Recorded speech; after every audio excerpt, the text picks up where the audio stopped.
Now, Erie's premier podcast. News about music, health, and what's happening. It's Breakfast with Nat the Hat in the 814, sponsored by Erie Insurance.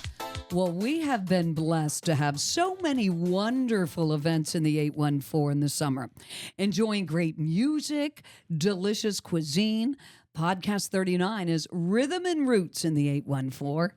Time to celebrate. We have several guests coming and going this morning on the show, and I'm very excited to welcome to the Renaissance Center for the very first time. It is Monica Gustin, who is the digital media and design specialist for the city of Erie. She's going to share some information on Celebrate Erie 2024, which is August 16th through the 18th. In downtown Erie. Monica, welcome to Breakfast with Nat the Hat in the 814, sponsored by Erie Insurance. I first like to do a little background on people to find out what you're all about. Are you an 814 native? Yeah, well, thank you so much for having me. Sure. So I wasn't born in Erie, but I was raised in Erie. I went to high school and grade school and everything here. So just happy to be here with the city and excited. Wow. And now, how long have you been working for the city? So I have been working since last March, so not even a year and a half quite yet. So what did you do before? Yeah, so I was a freelancer. So I did a lot of work with local businesses, social media and marketing and photography. So it was very exciting getting to work with some of those same businesses in this job too. Sure.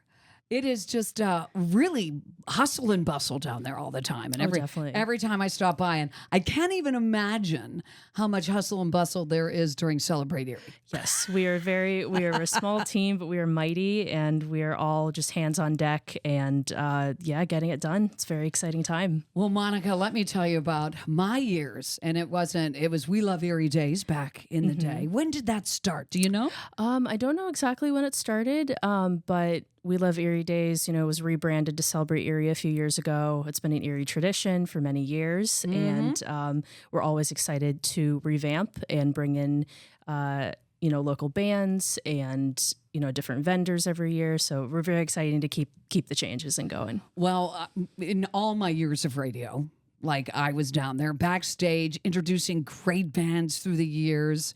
It has always been a pleasure to be a part of this great celebration in downtown Erie. This year, August 16th through the 18th. And what is the objective for Celebrate Erie, Monica? Yeah, definitely. It's just an opportunity to show out-of-town visitors all the great things that Erie has to offer, but also celebrate our residents here. We just love to showcase, it's a regional showcase of all things Erie. And this 3-day festival is just designed to bring us all together. And you have a small and mighty team, you say, helping get all this together. Does this take an entire year? It does, yes. And we're already, planning for the next. So, I bet. We're already on it. And we all get really excited when, you have your big press conference and you say who's coming. And it's just great stuff. And what are the key districts that are scheduled for each day of the festival? Because there are many of them. Oh, definitely, for sure. So the festival itself is 5 blocks of State Street. It goes from 4th to 9th, centered in Perry Square. We have a few key areas, the Flagship City Food District, VNet Family District, Erie Insurance Marketplace, Marquette Savings Bank Chalk Walk, and then the Northwest Bank Main Stage. So Northwest is taking care of the main stage. I love the Chalk Walk. Yes. Can people still get involved in the Chalk Walk? So our Chalk Walk artists have already been paired with their sponsors. Applications ended probably about mid-May. So we're definitely into the stage of ordering all the chalk and getting people ready. Very excited. So Chalk Walk is always one of my favorites for sure. Let's talk about the great food that will be available downtown. Definitely. So it's very exciting. This year we are partnering with the Flagship City Food Hall to bring an integrated experience and offering greater varieties of food. That food district will be open from 11 to 8 p.m. And we'll have places like Underdog Barbecue join us, Spangler's Skillet, Connie's Ice Cream, and then Ipa Pizza will have a food truck, which is very exciting. Pizza, the very best. It is Monica Gustin, who is the digital media and design specialist for the City of Erie, on the podcast today to talk about Celebrate Erie 2024. What personally excites you about this festival? I just love being part of this big celebration of Erie, especially. So last year was the first time working and attending the festival. So it was great to be part of the planning side of things, but then also attending, seeing the crowds, line up at the main stage. I just truly didn't realize how big it was until you're down there in front of everybody. And it's just very exciting. I've had, several experiences on the stage introducing different bands through the years as a disc jockey. And you look out there and there are thousands yes. of people. And it's like, will there be fireworks this year? No, fireworks haven't happened for a bit. I don't remember the last time that they did fireworks, but fireworks has always been the lights over Lake Erie. So we're sticking, Celebrate Erie to more of the musicians and vendors and stuff. Speaking of musicians, let's start with the local stage. Definitely. So we have a couple local stages. So our Perry Square stage is one of the big that ones. right? In Perry Square, the stage that is right there. Yes, so people are aware So of that's that. the west side of Perry Square. Okay. So we'll have some of our Erie's favorite bands will be featured on the Perry Square stage. We have our family stage that's in East Perry Square. Okay. Yep. And that will feature interactive programming and performing arts. Our living room stage is on State Street. Whoa. Let's talk about the living room stage. Yes, definitely. This sounds like the stage I would want to be a part of. Yeah, so our living room stage, we actually put like a rug, on the stage, so you're just immersed. And we have a lot of... I lost my train of thought. Oh, that's okay. We have a lot of acoustic acts on our living room stage. So it's very chill. Very cool. So when do these other stages get started? Like, do they usually start about 10 or noon, or what can people expect? Yeah, definitely. So our music stages will be starting at noon. Okay. They'll go to about 7:15, give or take, with our, main stage starting as well. So, they'll start around noon for those ones. Let's talk about the main stage entertainment. I'm very, very excited about quite a few of, you got a great country gal coming in, but I'll let you tell all. Yeah, for sure. So Friday, the Breeze Band will open. Very excited to have the Breeze Band. They are an Erie staple. You couldn't ask for so. Yes, you couldn't ask for a better band for Celebrate Erie. Definitely. And then Ivan Montero is next. He will lead us into some Latin rhythms. Very exciting. He's actually an Erie native, so he's returning home to Erie to celebrate with us. Great. So very exciting. And then we'll finish the Friday night lineup with the 30th anniversary of One World Tribe. Let me tell you, Monica, about the One World Tribe. And I go way, way back with the tribe. And I'm pretty sure I was there at the inception as well. So I'm probably giving away my age. But I am telling you that I am so excited that One World Tribe is going to get the opportunity to play this anniversary, because they really are the roots of our music in this town. I mean, they do the jazz and the fusion and the reggae and rap. I mean, they just combine everything all together, and they are. Kennedy Thompson is just a brilliant man. Yeah. And he has put so many, Frank, I believe Frank Singer's still involved. Mikey, I can't wait to be down there to witness the 30th anniversary. They really have their roots here. And For sure. Yeah, and they're bringing back, they're reuniting a lot of members from their career. So it's going to be great to just have everybody back to celebrate. It is. And that's what this is. Truly a celebration. So how about Saturday? Now, I'm going to be down all weekend, I'm going to tell you, because this year's entertainment is fabulous. Oh, for sure. Yeah, we're just very excited about all of it. Our Saturday We'll open with Erie's own Maddie B and the Dirty Pickles. They are celebrating their 20th anniversary, and it is actually their last performance as that group too. I know, and Matt has talked to me about that too, and I just cannot believe how high Maddie can jump. Oh, I know. Have you watched him in action on stage? I haven't been able to see it yet in person. I've seen pictures, and I'm very excited to be in that photo pit capturing that very soon. Oh, that's right. You do the photos. I do. He is, and like I said, he's been around a long time too. So, very young when he started. Mm-hmm. And I remember him telling me the last time I bumped into him, he's like, Nat, I'm closing the book on Maddie B and the Dirty Pickles. I'm like, ooh. But he's got a lot of other great things going on. He's got a great new studio. But he's not only a great singer and player, but a great entertainer. Mm-hmm. That's what makes him so special. So I'm very excited. What time does he go on then on? So he will go on at 5:30. Okay. All of the main supports will be opening at 5:30.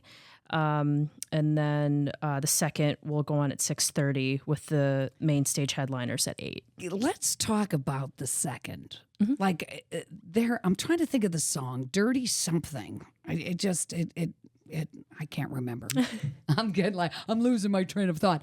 But they've done a lot of great stuff. And now they're just kind of doing bigger festivals and things of that nature. So I'm looking forward to seeing them. And then headlining Saturday night. Yes. So we have Wheatus is going to be opening for Jimmy Eat World. Jimmy, how did we get Jimmy Eat World? Because he is fabulous. Yes, yeah. It's just we have a great team working on it. Our production manager, Mike Russo, is on it, and we're just very excited. Mike's been all a part of this then? Yes, yeah. Because Mike is a fabulous player too, and he is a great musician. Mm-hmm. So that is a great line. I am telling you, he is going to put on one heck of a show. Oh, yeah, for sure. And he's got a lot of great hits. I can't remember them off the top of my head, but I know when I hear him. Mm-hmm. So then on Sunday, is it more like a country? Yeah, Sunday is typically our country nights. Day. Okay. Yeah, so Brooke Surgeoner will open, and Smilo and the Ghost will celebrate their new album as well. So, yeah. Very, very great. And then, our main stage headliner will be Gabby Barrett. So, yes. And Gabby, let's talk about Gabby. Gabby has, I know that she's open for Jason Aldean. I'm trying to think of all the Brooks and Dunn. I can remember her opening up for Brooks and Dunn. She's going places. She's done very well for herself. So that's going to be unique. And then we wrap things up, right? Yeah, and then we celebrate. Yeah, continue celebration. So let's let our audience know when everything's going to start shutting down. So they can't get through State Street. They're going to have to make their ultimate plans around the city. Do we normally do that on a Wednesday or earlier or? I'm actually not sure when we close that down. Definitely as Friday hits, we try to have that open as we're preparing everything. But I can't tell you what. We'll have those updates on our social media platforms for sure. So stay tuned for that information. Perfect. So what personally excites you most about Celebrate Erie? Yeah, it's just to be part of a big planned, organized event. It brings the community together. It brings the community together, and it's just very exciting to be a part of. Right. It's just great to see Erie come together to enjoy the weekend, all the free activities, all the free music. Bring the kids down. There's bring the kids down, yeah. And just to support local businesses and performers. Well, you said you were part of it last year. Mm-hmm. Can you share any behind the scenes or interesting facts about the festival's planning and execution and what happened maybe last year that? Yeah, just generally, I just didn't realize, how much planning goes into it. There's a lot of moving parts. We have just a really great team of people through the city, public works, police, fire. They're all working together to make sure everyone stays safe. We love to give shout outs to our volunteers. I was going to say, can you still use volunteers right now? Yes, Good. yeah. So actually, our volunteers applications close on Friday. Okay. So we're just, volunteers help make the festival what it is, and we're just very thankful for them. Going to be a great Celebrate Erie this year. And it is August 16th through the 18th in downtown Erie. And Monica, thank you for coming on Breakfast with Nat the Hat in the 814. And we all look forward to enjoying Celebrate Erie absolutely. in downtown Erie. Thanks for coming on today. Thank you so much for having me. Podcast 39 is Rhythm and Roots in the 814. Time to celebrate. Next up on my roster is the St. Paul's Italian Festival, August 9th through the 11th. It is time to celebrate Italian American heritage with food, music, friendship, all in thanks to God. Thank you, Rick Tomasi, for coming in to talk about the festival. When I asked Rick what his title was, he said he doesn't have one. He's just been involved for years. Good to have you on the show, Rick. Thank you very much. So let's talk about how you became involved and how long have you been working the festival? Oh my gosh, my wife and I have been working. I couldn't tell you how many years. My mother and father were married at St. Paul's many, many years ago. I was baptized there by Father Crispo in 1955 when I was a little boy going to St. Luke's Church. We used to drive into Little Italy and go to Arnoni's and International and Majestic. So it's just been a part of my life. And both of my parents were of Italian heritage. So it's my ethnic background. It's just the perfect fit for you. Absolutely. So what is the history behind the Italian festival? Well, I think that we have to understand, why do we celebrate it? It's the Feast of the Assumption. So what is the Feast of the Assumption? It's when Mary was assumed and went into heaven with both body and soul. So Mary didn't have the power to ascend into heaven as Jesus did. So she was taken by God, body and soul, and raised. And this is what we celebrate, and this is why we have the feast. We celebrate her entrance into heaven, and we celebrate it through so many different ways. And obviously, St. Paul's and the community reap the benefits financially and spiritually. Mm-hmm. So what is the festival's main theme or focus? I would tell you that the main focus is food, without a doubt. Somebody said to me one time, I wonder if they'll still have spaghetti dinner. I'm like, I don't think you ever run out, do you, Rick? Spaghetti dinner is on Sunday. It'll be on Sunday the 11th from 12 to 6. And absolutely, well, I shouldn't say we never run out, because it's really a big thing, and eventually we do. How about the pasta fagioli? Pasta fagioli is how do you say that, fagioli? Pasta fagioli. Okay. It is on Friday, and it's from 5 to 8 p.m. The festival opens on the 9th at 5 p.m. and it goes till 10. So are there any, I know that you've had parades in the past too, haven't you? Yes. So we have the procession for the procession. For the Virgin Mary. And do you do that on Sunday? Yes. Okay. Yes. Okay. So any traditional ceremonies that we shouldn't miss too? There's always something for everybody at the St. Paul's Festival. So I can't really point to one thing. We have music, obviously. We have food. We have a beer, a wine, pop. We have children's activities. My wife and I and our friends will be manning the veal parm booth. We have the eggplant parm booth. We have the sausage and pepper booth. You are making me hungry as we speak. It's a wonderful time. It's a wonderful 3 days, not only for the Italian community, but for the Erie community in general. Just great food. How about entertainment? Anything we need to know about entertainment-wise? I am not sure who will be there this year, and I do apologize for that. But as a general rule, we have in the past we've had, I want to say, Ruby Port and Mr. Paul Yocklin, who was such a huge part of Erie history and music and entertainment. He was always at the festival and always entertaining, and unfortunately, with his passing, we won't have it. I'm sure we will. I just don't know who. We always have the Italian dancers, and Jeannie Delora is she's just a sweetie, and what a great job she does with the young and the old. And keeping those traditions, those dancing traditions as well. I love the costumes. Will they be dancing every day? They will be dancing, I want to say, Friday. Okay. When the festival opens, roughly, I think, about 6 o'clock. She wants me to do the announcing. And you're doing a great job on this show. It's Rick Tomasi talking about the St. Paul's Italian Festival, August 9th through 11th. Yummy. It's right around the corner.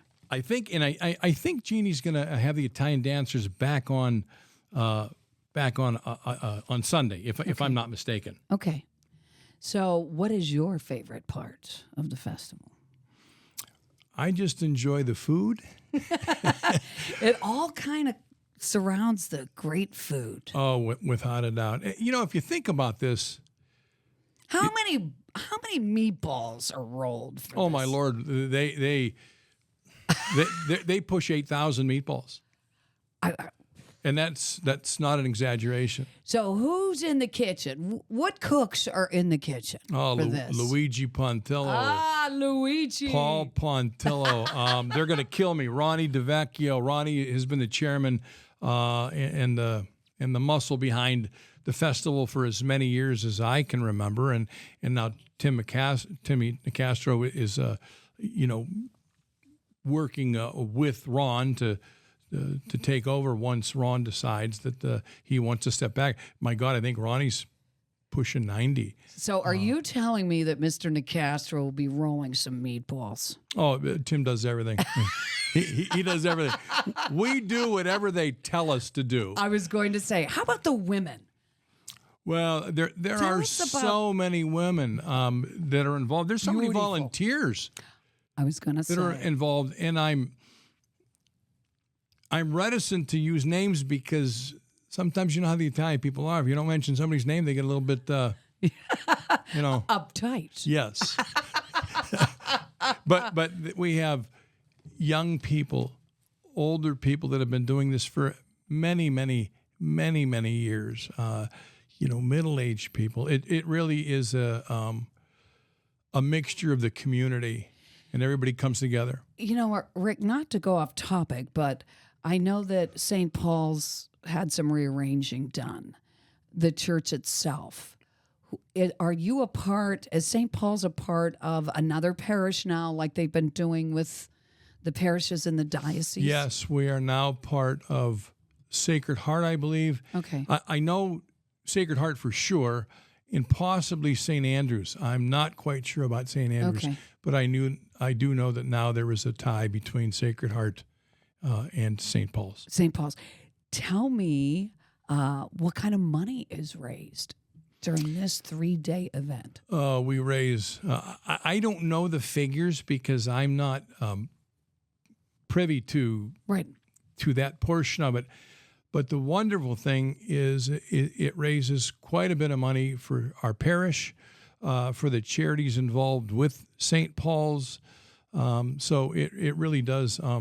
It helps us quite a bit. The proceeds are all going to the church, the Absolutely. causes for the church, and that's awesome. That is really. Can you share any behind-the-scenes stuff that we could talk about?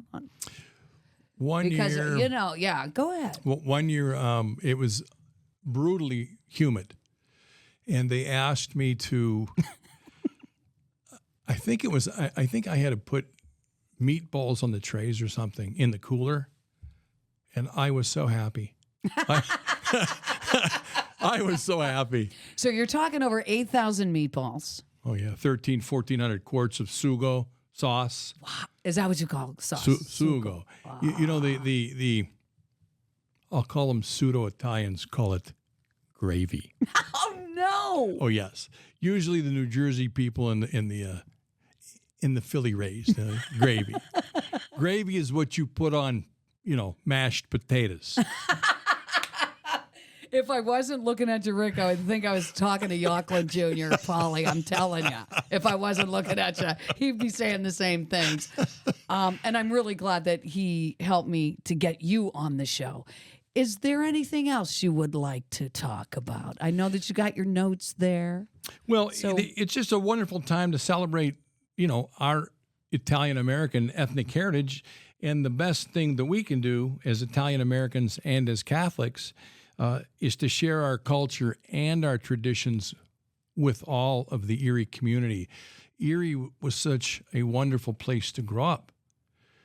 You had the Germans, the Polish, Zabawa. You had the Irish, the African Americans. It's such a diverse group of cultures, which really makes it wonderful. Mm-hmm. I agree. And we all share in everybody's heritage. And I have friends of all different ethnic backgrounds. I love it too. I love going for the food at your place, at Zabawa, the German fest, because I'm German and Polish, but I would never miss a spaghetti dinner. So you're really Polish on Dingus Day. I am. Yes. And you're Irish on St. Pat's Day. Everybody's Irish on Although St. Pat was Italian. Yes, yeah. Yes, he was. I know. So it's just as nice to see that this celebration is still in full swing after all these years. I mean, is it 40 plus at least? Oh, it's far longer than that. The Feast of the Assumption in Erie has been going on for as many years as I can conceivably remember. I'm 69, and I hate to say that over the air, but you don't look 69. It is what it is. Thank you. It's all that olive oil. Exactly. See, that's what I'm talking about. Giving us good little hints about how you Italians stay so young. See, in August 9th, 10th, and 11th now, everybody in the Erie community will be Italian. Yes. That's terrific. I want to thank you for coming on the show today. And if you could just give us a rundown of each day and the food, that would be really great. Absolutely. I know my people want to know that. St. Paul's Italian Festival starts on Friday, the 9th of August. The address is 1617 Walnut Street. It opens Friday at 5 p.m. It goes until 10. The Pasta Fazool dinner is from 5 o'clock to 8. Saturday, August 10th, it opens at 1, and it goes until 10 p.m. Sunday, August 11th, the spaghetti dinner is from 12 noon to 6. We're going to have Mass with Bishop Persico, the procession. We're going to have the raffle. And usually, I think last year the raffle was $15,000. So it's a sizable sum. Yes. We have entertainment for the kids. We have gambling for the adults. Bingo. Absolutely. Absolutely. Lovely. We have the basket, the beautiful baskets that people make, T-shirts, and obviously the food. You can't beat it. It's a fun 3 days. Well, thank you, Rick, for coming on the show today and sharing what is coming up here very soon in the 814. That is the St. Paul's Italian Festival, August 9th through 11th. I will see you there, my friend. Thank you so much. My last guest on Podcast 39, Rhythm and Roots in the 814, Time to Celebrate, is Ray Laniewski. Welcome to Breakfast with Nat the Hat in the 814. Ray, we go so far back. It is so nice to have you up here on the 11th floor. How are you doing today? Very well. How about you, Natalie? I wanted to chat with Ray about the Lake Erie Fanfare, but he has plenty of information to share about two other festivals. Of course, Zabawa and the German Heritage Fest. Lots going on. Ray, the Lake Erie Fanfare coming up on Monday, August 7th. Fifth. Is it the 5th? 5th. Monday the 5th. My apologies on that. At 7 o'clock, correct? Correct. At Sox Harrison Stadium. Yes, Let me ma'am. make sure I write that down correctly. Yep. And that is in Edinburgh, of course, old Edinburgh University, which now is Penn West. West, right?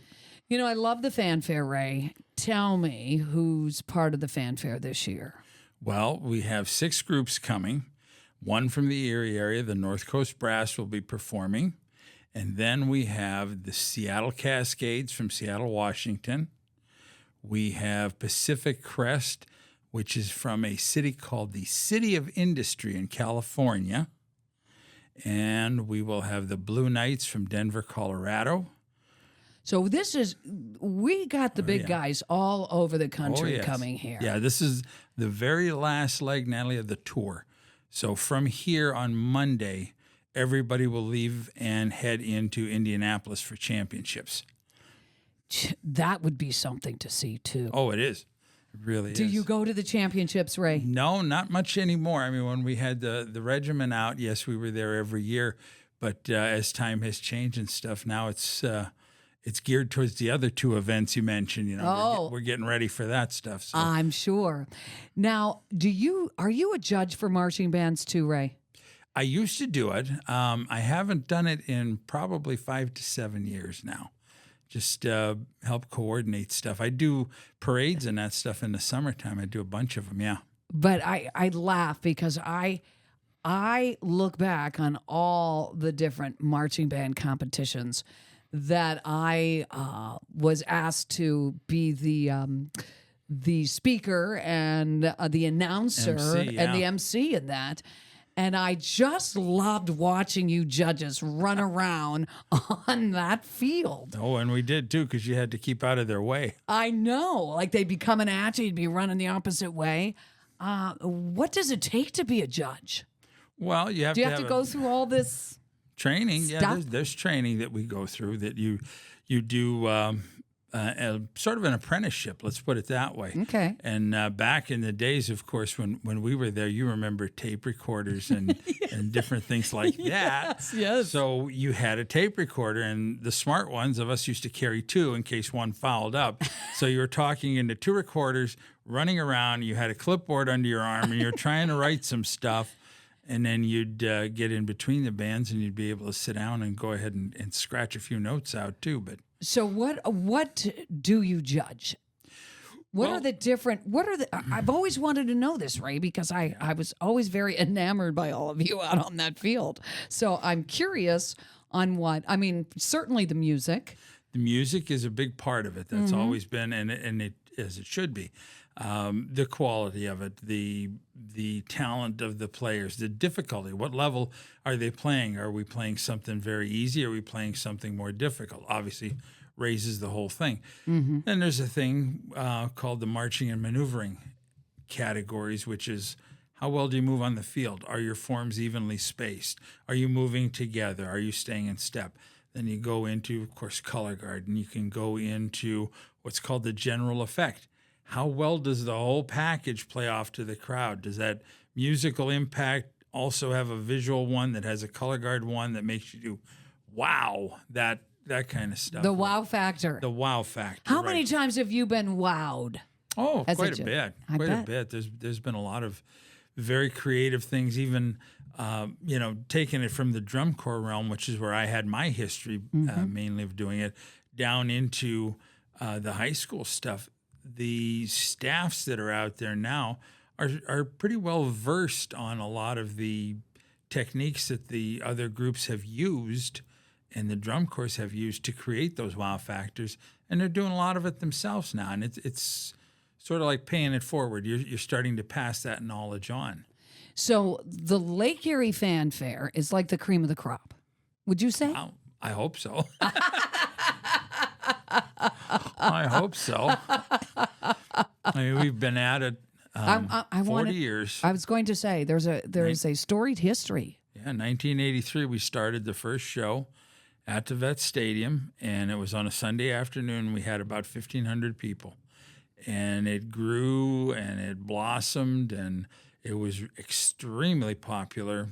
particularly like in the 90s and into the 2000s. And then it kind of waned a little bit. We had to move a few times. We had some issues here in town and moved it. And it's just one of those things that some people like to go to and the kids like to go to. But a problem we find is, like, for example, on Monday, there's a show here, there's a show in Pittsburgh, and there's a super show in Canton, Ohio. So within 2.5 hours, all 28, I think, DCI cores in the world class that are out there, they're all within 2.5 hours of each other. And a lot of people will actually drive from Erie to go to Canton to see that major regional. Right. So hopefully some point in time they can split that up and we can get a little bit better day or better draw. But we gave it last year when cadets moved in town. Yes. We passed it along. That was 40th year. That was supposed to be my retirement. So we were, yeah. That makes me kind of chuckle, Ray. I know. As you say, we go back more than a few years. don't we? Yes. So we retired and gave it to cadets. It was to be their home show, which they would have leveraged a massive, massive influx of the top groups every year. And unfortunately, they had some financial things and some other issues going on behind the scenes that came to light, I would say probably late in the fall. It all started festering up. And their present status is they've gone and dissolved the organization.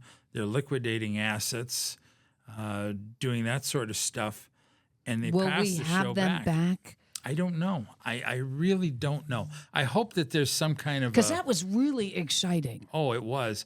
I would For hope us. that there's some way that they can come back. And, you know, for the people that are out there, the naysayers, Erie had nothing whatsoever to do with this. This is some type of a problem from many years ago that caught up with them. But they were supposed to take it.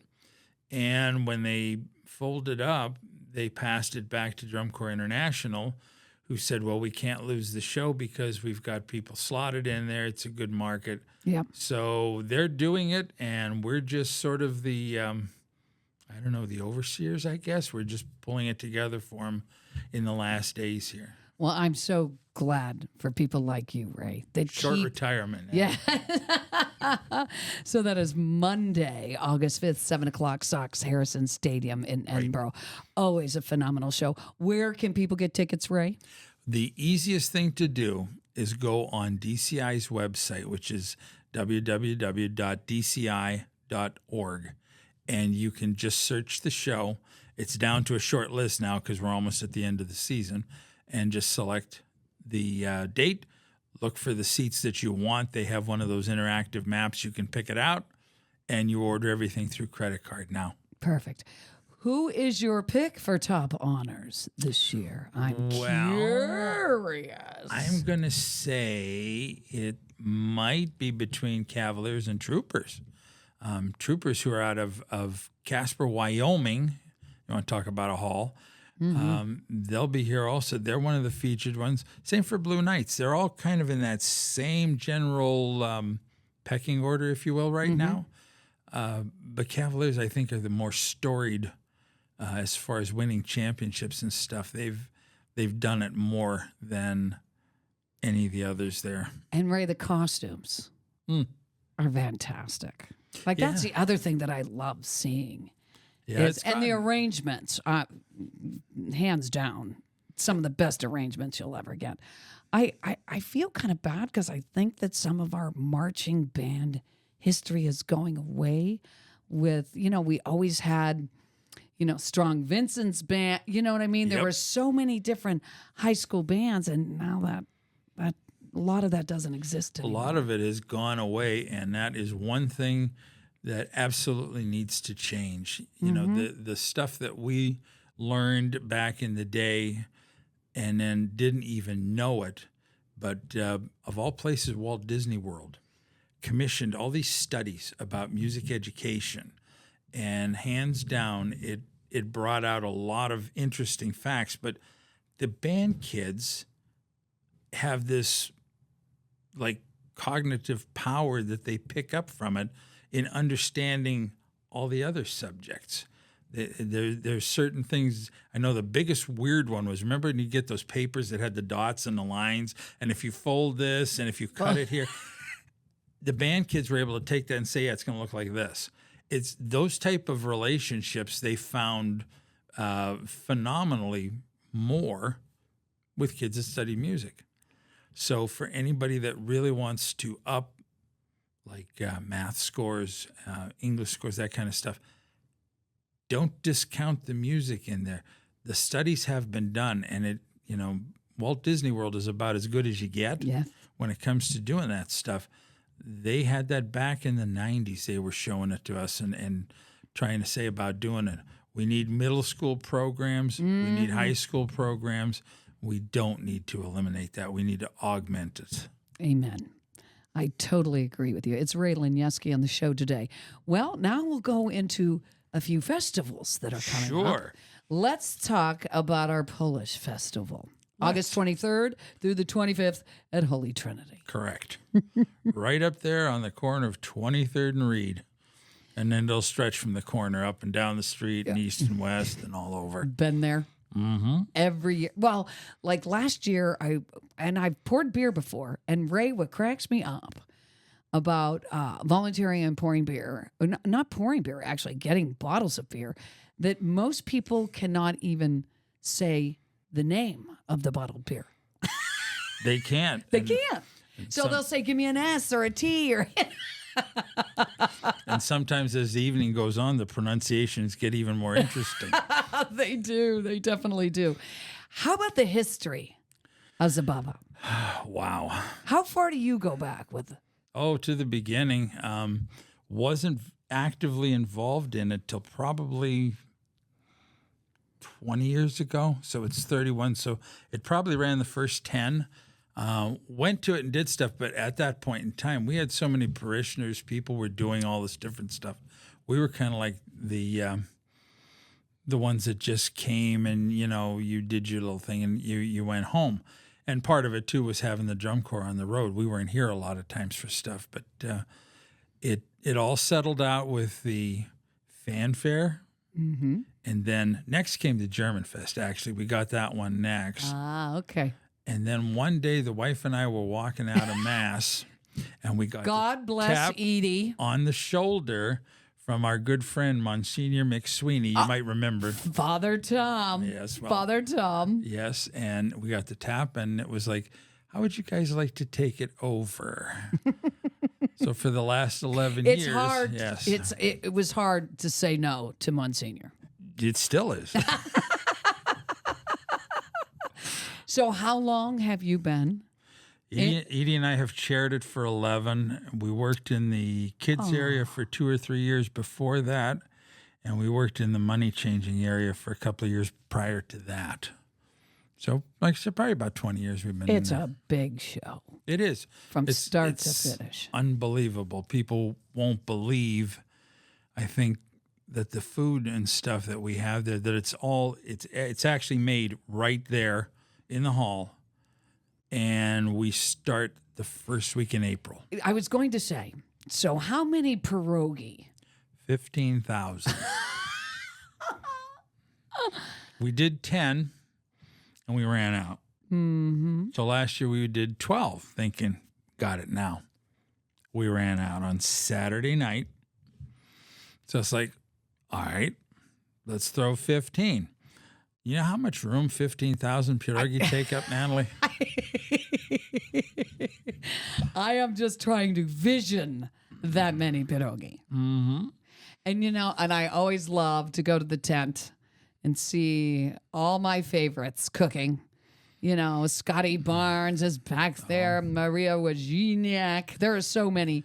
The Baginski sisters. The Baginski sisters, yes. Yes. Everybody's back there doing their thing. And normally it's in the hottest time of the year. Yeah. So I'm telling you, they really are frying things up. And what else do we have? We have Kluski. Well, you got in that outside tent, you've got the pierogi, you have the potato pancake, the platski. The platski. Yes. And further down, you got the hot dogs and the sausage sandwiches. And then inside, Oh, my Lord, you got everything. You got the Gołąbki. And if you want just a Gołąbki, there's a separate line called the Gołąbki Express. So you can just go up and get those, but we also serve them on the main food line. Yes. And then when you walk in and see that long snaking line of people, that's everybody waiting for the main line. And that's everything from chudnina and chicken soup and bigos. Who does your chudnina? It's an old family recipe, and you'll recognize this by the Tomzak family. Ah, okay. So it's their recipe, and they make it down there. Jane's usually the one that does most of the work on So that. how many ducks go into that? How many? That's a good question. I think she usually gets about a dozen. A dozen. Mm-hmm. Because my grandmother used to do that. You know? Oh, yeah. Everybody did. Grandma Yaskevich. Uh-huh. And they used to, they used to give away ducks at, fairs and things of that nature. And she would say, just put them in a box. Just give them to me. I was never a huge fan, but we have it at every family event. Oh, yeah. Every family. People come down just for that, just to have it, because I really don't know anywhere that even makes it anymore on a regular basis. How about the Polish dancers? They'll be showcased. Well, they're not there anymore. That has gone by the wayside, really. It got to where they were doing it, and the kids got older and, heading off towards college and stuff, and it just sort of stopped. Right. So many things are like that, Natalie. That's what we're trying like the best we can to keep that from happening, because there's so much pressure to just quit, just stop. I'm so glad that you haven't quit or stopped in a lot of different arenas. And let's talk about the entertainment for the weekend. Always important stuff. Superstars. We go actually almost nationally on that stuff. I know. Friday night, you've got Lenny Gomulka and the Chicago Push. So they'll be here. And then if you remember, and I know you will, back to the days when there was a band from Pittsburgh called Henny and the Versajays. Yes. So Henny had a young man that played violin for him. So he played and got himself found, and he is now actually on tour with Alan Jackson. Interesting. And Ryan is coming. He jumped off the tour. He's coming on Friday, him and his mom, and they are going to perform with Lenny on stage. So we're going to have kind of an overload up there on Friday night. That'll be the entertainment there. And then Saturday, we actually alternate two bands during the day, the Cosmics out of Pittsburgh, and then the Marvells, of course, from Erie. And though you know them from LECOM Radio, Bob and Alice. Oh, yes. So Marvells will be there, and they alternate sets. And then we go from there to the Polka Mass, which is the Cosmics. They do a wonderful job with liturgical music. They're all very Catholic and all very proper, and they do a very, very nice job. So the Polka Mass is going to be in church. I was going to say, what time on Sunday is the Polka Mass? Well, the Polka Mass is Saturday. Oh, the Polka Mass is Saturday night. Saturday night at 5. And that will be with the choir. We'll have the choir and the organ there also. And then after that, usually everybody that's on the grounds gets met by the 500 people coming out of Mass. And that's when, if you don't have every warmer and piece of equipment you own loaded with food, somebody's going to get hurt. Yes. So that's a good way to put it. Yes. And then, of course, we can't forget Kenny Olwin. He always comes in and does a bang-up job being DJ. Yep. Kenny's down there all 3 days. He'll be doing it. And then Saturday evening, my headliner, I always say, Dennis Poliski and the Maestro's Men. We've been bringing them here for about the last 4 or 5 years. And coming from Polish musical family as I do, that's my that's my cup of tea. Let's put it that way. That's old school music, and it's done well, very, very well. Well, let me tell you, Ray, when I go to Zabava and dance, I get at least 20,000 steps in. I'm sure you get more than that. Well, we also cannot leave out another event that you're involved in, and that's the German Heritage Fest, and that's August 31st and September 1st at St. Nick's Grove. Right. Is this the one where Captain Dan used to get pretty crazy at? Oh, God. That's all I can always remember is the Cappy. The captain used to get up there and do the opening ceremonies, which meant he tapped one of those growler kegs. And he used to, of course, dress the part. So he had the leather. What do you call those? Well, I believe they're called lederhosen. Yes, lederhosen. Yes. And Dan used to get in his lederhosen. And, always, Dan was a professional all the time on stage. And he'd be coming off the stage. I got to get out of these things. I can't stand. I'm so squashed in here. Oh, the memories. And that's what I remember most. Yeah. About the German Fest, Heritage Fest. So this year you're the only one on the block because yes, we're St. Joe's isn't doing it this year, so you're do it. So what do we have food wise for this? Well, event? there's kind of everything there. You've got a couple different vendors. It's a lot different than Zabava. Zabava, everything is homemade right there in the parish. Well, German Fest being out at the Grove, there's no church association. There's no big kitchen. There's no walk-in freezers. So we do it through vendors. We have vendors that'll have everything from sauerbraten and traditional dishes and spätzle, and then you'll have like the regiment. We're in the back part of the cookhouse. We have the bratwurst, we have the knockwurst, we have the Limburger cheese, the Braunschweiger. We have all of it. With the Limburger, all I remember, the Limburger and onion. Limburger and onion Sandwiches. And My dad used to sit there with his buddies and eat those. And yep, and wash them down with a beer. And speaking of the beer, yes, tell us about the beer. Wonderful, wonderful friends over at Erie Beer. We do this every year. Beth and I talked, I want to say before Christmas, and put the order in because it is actually made in Germany, put on a boat, brought across. I did not know New this. York, and it makes its way down here. And we have everything from Hofbrau and Hofbrau Oktoberfest and Spaten Oktoberfest and a whole bunch of other stuff that they bring in, and it's draft. It is not Holy Trinity. It's a bottle event. Yes. All that Polish beer's in bottles. This thing is 100% draft. And last year, I believe we kicked 89 halves. 89. Yeah. And I was super excited to kick 8 kegs at my benefit. You're doing right.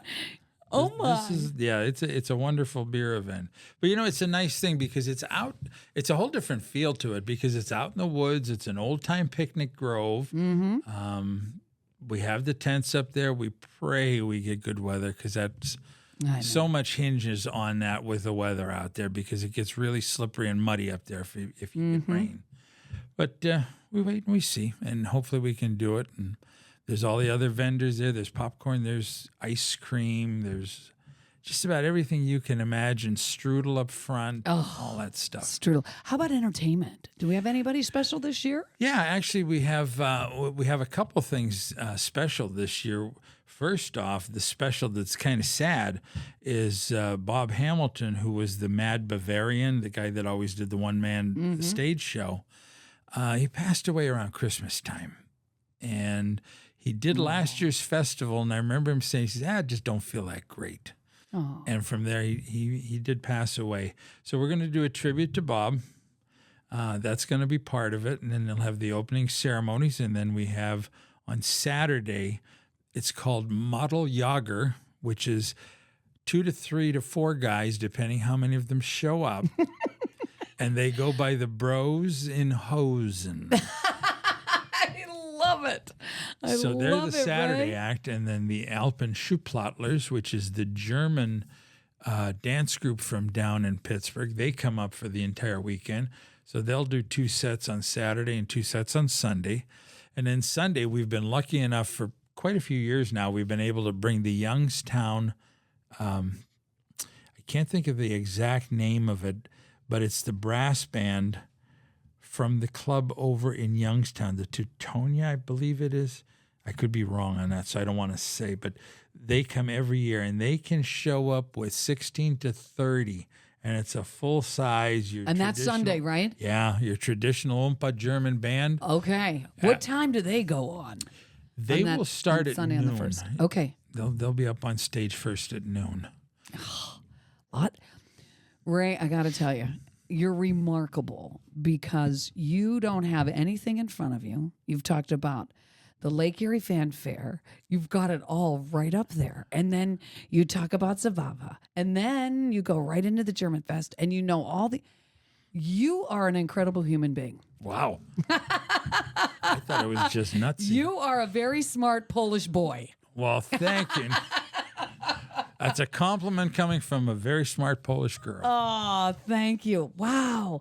So, okay, we start out with, let's talk about the Lake Erie Fanfare, Sox Harrison Field on August 5th at 7 p.m. They can log on to DCI to get their... Right, DCI.org. Yep, to get their your tickets. And then we have got the Polish Festival, which I had no idea you were chairing all these years. I mean, I knew you were chairing, but what is it, 11 years now? Yeah, this will be 11 for us. Wow. Me and the wife, don't forget her. She's the runaround gal. She is. She is. And the German Heritage Fest, August 31st and September 1st at St. Nick's Grove. So there's so much going on. Yep. And you're so involved. And the proceeds for Zabava go to Holy Trinity. Right. And then how about the German Heritage Fest? Interesting. We actually split them up with Donk, which is the local German club. So they do they're the ladies that dress, and they come out and they'll man the gates, and they have the presence there. So they get a slice off of it to do their stuff, which they do programs at the museum. I know they've done some stuff at the library. Mm-hmm. At one point, they did some programming at Mercyhurst. I'm not sure if they still do or not. But they do that, and then the rest of it actually goes to us for fanfare, and that's what I use in the winter months when we do the Winter Color Guard that still competes down in Pittsburgh. The funds from the German Fest that we make over and above the cost, that's where we apply it. That's great. Well, there's a lot going on in the 814 in August, and you seem to be part of most of that, Ray. I don't know if I'm part of all of it. So thank you for coming on today. And of course, we also talked about Celebrate Erie earlier with Monica. That's the 16th through the 18th in downtown Erie. And then we also had Rick Tomasi come in and talk about the St. Paul's Italian Festival, which is August 9th through 11th. It is so nice to see all these different ethnic groups that brought us all together many, many years ago continue to give you the food and the music and all the things that surround such great festivals. And we all talk. We all have, like Ronnie DeVecchio from the Italian Festival. We've been friends for 30-some years doing all this stuff, trying to pull things together with St. Patrick's, with the Irish Festival. Mm-hmm. We talk to everybody. So we try to keep each other in the loop, and we do some things together. We try to negotiate security together. We do that, and it seems to help all the groups together. So we do keep touch with that. Well, thank you for coming in today, Ray. Thank you for having sharing me. That. And I look forward to seeing you at every event. I hope you'll be there. And I just want everybody to know, have a great month of August in the 814. You've been tuned in to Breakfast with Nat the Hat in the 814, sponsored by Erie Insurance on 88.5 and 102.7 LECOM Radio.